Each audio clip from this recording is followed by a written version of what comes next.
Top of the hour. Welcome back to Morning Joe. John Meacham is still with us, as is Mark Halpern in Washington. And joining the table, John Meacham just left. Oh, he's coming right back. Okay. He's got a Harold Ford Jr. He's got a radio interview. We also have the editor-in-chief of the Daily Beast and Newsweek, Tina Brown, with us. Hello. And we should know that last week the Daily Beast received 3 American Society of Magazine Editors Award nomination for General Excellence, Best Design, and Best Online. How exciting! Yay. Great job. So I love it. And Andrew Sullivan is joining the Daily Beast. I know. With We're going to ask you about that. So we have a double whammy there. That is exciting. Is Meacham Very coming exciting. back? Yes, he is. He's got a radio interview. But I want to talk about Harold. I want to talk about the Gates. what Gates just said. He said if the United States of America goes into, like, let's say a place like Afghanistan again, they should get their head examined. And yet this Secretary of Defense still has men and women fighting in Afghanistan, has generals saying we need to stay there for another 6-7 years.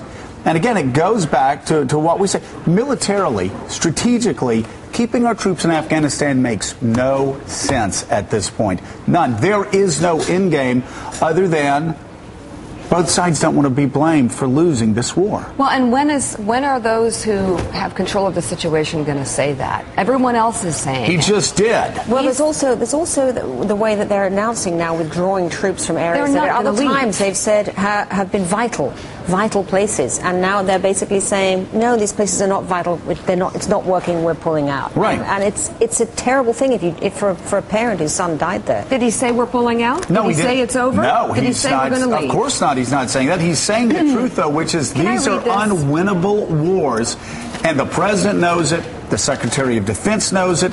The Republicans who are pushing to stay there longer knows it. It's disgusting. It's disgusting that these troops are continuing to do an extraordinary job, fighting, giving their all, giving up limbs, sometimes their life. And yet, this is going to drag out another 5 years. Look at this letter, yesterday's New York Times, just a letter to the editor. Our mission was to find Osama bin Laden, and we failed. Our mission was to defeat the Taliban, and we failed. Our mission was to curtail the growth and distribution of opium, which strengthens the Taliban, and we failed. My heart breaks every time I see the names of our valiant troops killed in Afghanistan. Our presence there is not worth the life of one more. If we had a draft, millions of us would be marching in Washington demanding that we get out now. If we had a draft, we'd already be out. But Harold Ford, you were in Congress when we first went into Afghanistan. When we went into Afghanistan, it actually wasn't about defeating the Taliban. It was about rooting out Al Qaeda. We did that. And finding bin Laden. We found him and we let him go. But as far as defeating Al Qaeda, we defeated Al Qaeda in Afghanistan. Leon Panetta says there are only 50 members. Is it not time to leave Afghanistan and declare victory? We're not going to rebuild the country.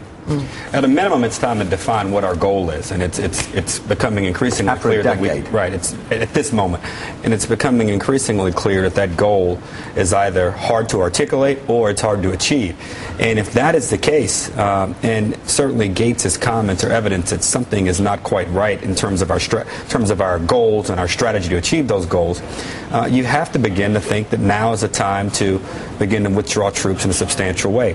Hopefully, I listened to the Secretary, and he was also, as you know, taking on some of the Republican senators, including John McCain, who believed that we should continue to stay. We might even double down. Why? And his point was now is not the time to do that. And I watched McCain on show with David Gregory, and he went on to say that he respected Gates. He thought he was one of the best secretaries of defense ever, but he disagreed with him. So hopefully this disagreement will mature into either an articulation of a clear set of objectives or a withdrawal. But Mark Halpern, there is no anti-war movement out there right now because Barack Obama is a Democrat.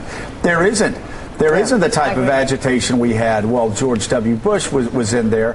When is a Democratic Party, I know the DNC stepped up, but when are Democrats going to step up and say, hey, we're going to be anti-war even when there's a Democratic commander-in-chief? There's no sign of it, Joe, and as you know, except for Ron Paul, there's no sign of any leading national Republican voice, either in Congress or in the possible 2012 field, who's raising this as an issue. It's an unbelievable failure of democracy, even if you support the policy, to not have a country robust enough to have a debate about it, a real debate, outside the parameters of this show. You just don't hear it in a way, and Secretary Gates' comments maybe will kick off people being more introspective about it, but right now there is a conspiracy of silence amongst elites in both parties to just not have a discussion. And outside the parameters of this show, Tina, you don't hear a lot of people talking about this. You hear nothing, and it's really, I think, obscene that you don't hear anything about it, because they're still there, like in some kind of time warp. It's like some kind of Rip Van Winkle military policy. They're all there in Afghanistan. Meanwhile, the Middle East is